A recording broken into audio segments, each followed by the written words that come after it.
So our best friends over at Sweet Baby Inc. are back at it again, this time with Compulsion Games making South of Midnight. Now, this is some more modern slop that they're going to go feed us, and of course there's people that are just absolutely defending it. There is a whole hate campaign going on right now, with people wishing death upon the anti-woke all over this gameplay that is so great that the consumers absolutely must consume it, even though we all know they don't buy. Hey everybody, it's JayViper here, and we're gonna go look at South of Midnight for Compulsion Games and look at their crazy CM and the things that she said in the past about the white people that she hates. I'm not making any of this up. This stuff is crazy. Let's get into it right after you like, subscribe, and hit that notification bell. JayViper is awesome. He's so good looking. He's got the crowd in awe. So what is South of Midnight and who is Compulsion Games that's making the game? Let's just go over just a little history lesson real quick for those of you who have forgotten or maybe just don't know. This is the community manager. This is Katie. This is Pikachulita on X, okay? Now, she is a she, her, bi, pan, femme, history alum, changemaker, DEI consultant, and the CM for Compulsion Games. She's also a Twitch and Logitech partner, and she's a social media influencer. Basically, she works as a community manager. She, I believe, was part of that whole George Floyd riots thing where they basically just pushed a bunch of people of color to the front and gave them jobs that they probably weren't qualified for. So now she's a CM at a company who hired her based on her skin color. That is my belief. So what did Katie say? Okay, so this is her. The sheer level of scum-sucking filth that permeates the gaming community is abhorrent. I'm disgusted to even share an interest with so many terrible people. These are people who don't like DEI, okay? That's who these people are. And then she quote tweets herself because she wasn't done. We also need to be very honest about the elephant in the room. The majority of the perpetrators are white adjacent, cis heterosexual men.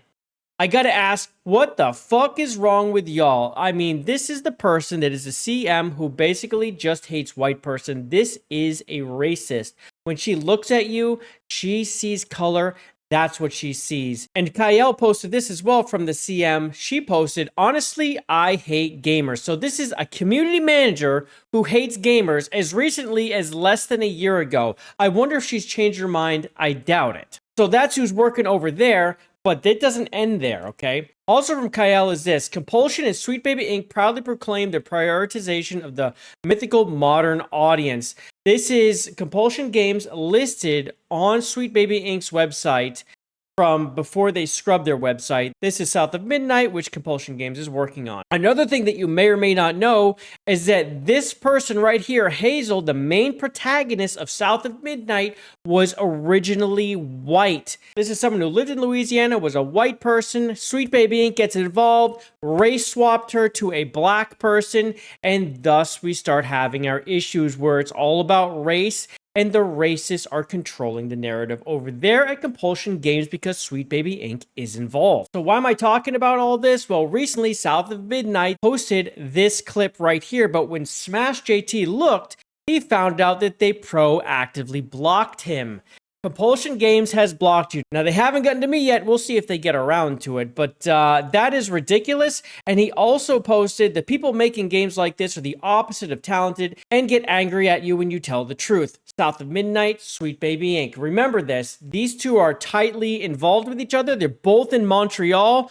I mean, this is a group that can work very close together. So this is really a game to look out for when it comes to DEI being involved and just woke bullshit, because SBI is going to be all through this game, and you can see it with the self-insert right here with Kim Blair. I mean, come on, let's be honest. I mean, that is what this is. It's another self-insert for Kim, and she's in another game. So now that Smash has pointed this out, that he got blocked, what are people doing? Well, this person went out of the way saying, please do this to yourself. You're just a racist and a dumbass because we don't like woke bullshit in games. They quote tweeted Smash and put this, absolutely disgusting. Now, this tweet has been deleted because this person has absolutely, felt terrible about themselves. And, oh wait, that's not why it's gone. Since their post was taken down, they've done a little soul searching where they say, due to my latest tweet blowing up, I have taken a step back and will look inward and reflect on myself and be a better person. I am sorry.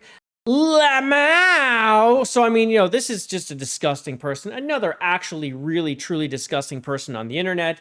And that's all that is. Now, I went and looked at a bunch of clips, and we're going to go over those in a second. We'll go over a couple real quick. I'm not going to put you through it. But I went on record because South of Midnight's coming. We don't know exactly when. It is an Xbox entity. It's owned by them, so they have funding. And it's in Canada, Montreal. So they have the DEI funding behind them. Like, this can flop, okay? But Canada is going to fund that company. That is something to keep in mind. So, again, I always say vote with your wallet. If this looks like a game you want, get it.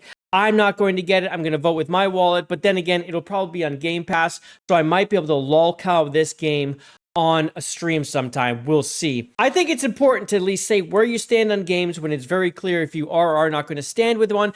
So after I've seen enough, I went on record. I said, I need to go on record about this South of Midnight gameplay. It's modern slop, and it is. We'll look at it.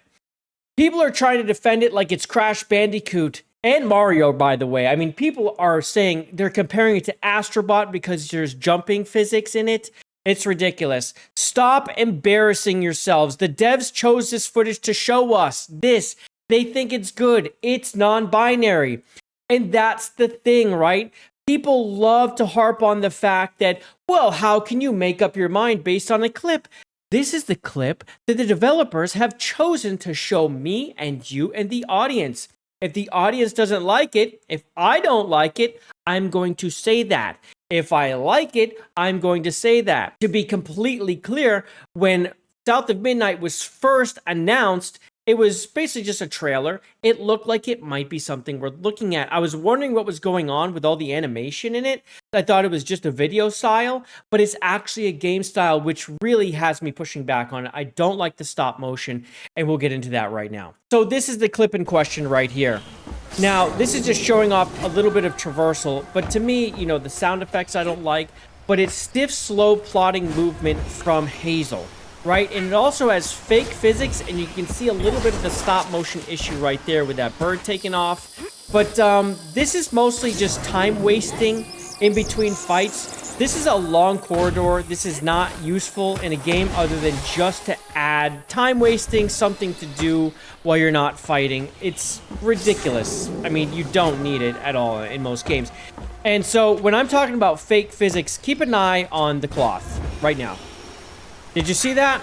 Now, this game has fake physics involved. They don't have a real physics engine, or they have a poor one. Now, watch the cloth act like you've landed. Boom. It thinks you've landed, but no, that's just the timeout for the cloth landing. The physics are garbage in this game.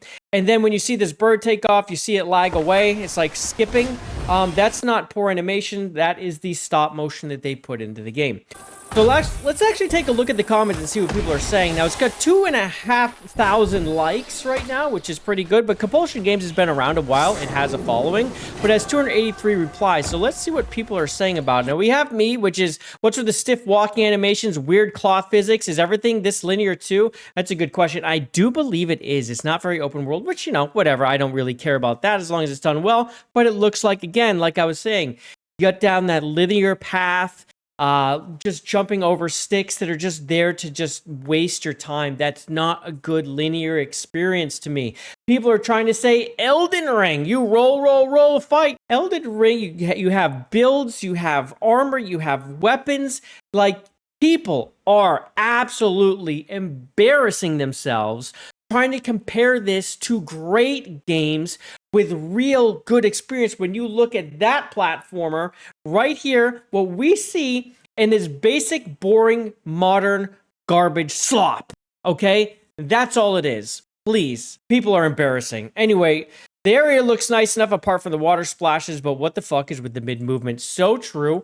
And then Mark Fox brings up something, because this is how I felt when I actually first saw the clip. I thought it was Flintlock or something like Flintlock. Heavy Flintlock energy, and that's far from a good thing. Looks mediocre at best with obvious signs of woke injection. And then, Savvy, did you just look at Crash Bandicoot and think, yeah, the gamers like the jumping part of it, let's just do that. And then, of course, Kata with the, can we turn off the low frame rate style, which is just so true. It just looks so stuttery, especially in the fights. No effing thanks, Sweet Baby Inc. was involved. They're the kiss of death from Raven. And then Luke, not only will I not buy this DEI slop, but I'll actively support anything that will bring about your studio's closure. Going heavy there. GG, Luke. And then Miranov, a boring and uninspiring gameplay. We're trying to find something, Paul. I'm just scrolling down.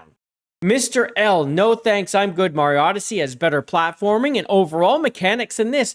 Pity about Sweet Baby Inc. Good luck, you're gonna need it. Big Cheese, go woke, go broke. All right, Forspoken 2.0, here we go. Exaggerated swagger of a black.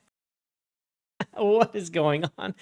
I remember Hazel was white. Yes, exactly. They race swapped her. Ridiculous for anyone to do that.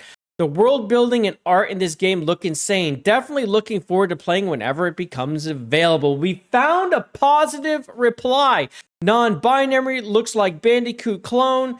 I mean, we have found one positive person saying something. And of course, he's someone who voice acts, so he's probably just looking for a job. So yeah, by the looks of it, most of these comments are negative. There's a couple people who say it looks nice. I don't know how you can really get any real positive vibe from that. And yeah, for the most part, the people not happy, but some people saying let them cook. Now let's go look at a little bit of the fighting. Now watch this when this thing gets hit. You see how it's like boop, boop, boop. This is on purpose. It's not lag, even though it looks like lag. You see the way they're moving and they just kind of jerk all over the place. The combat is stop motion in this game. This is not really something I find ideal. It's one of the things that turned me off from this game first, right? But on top of that, when you listen to the sound effects,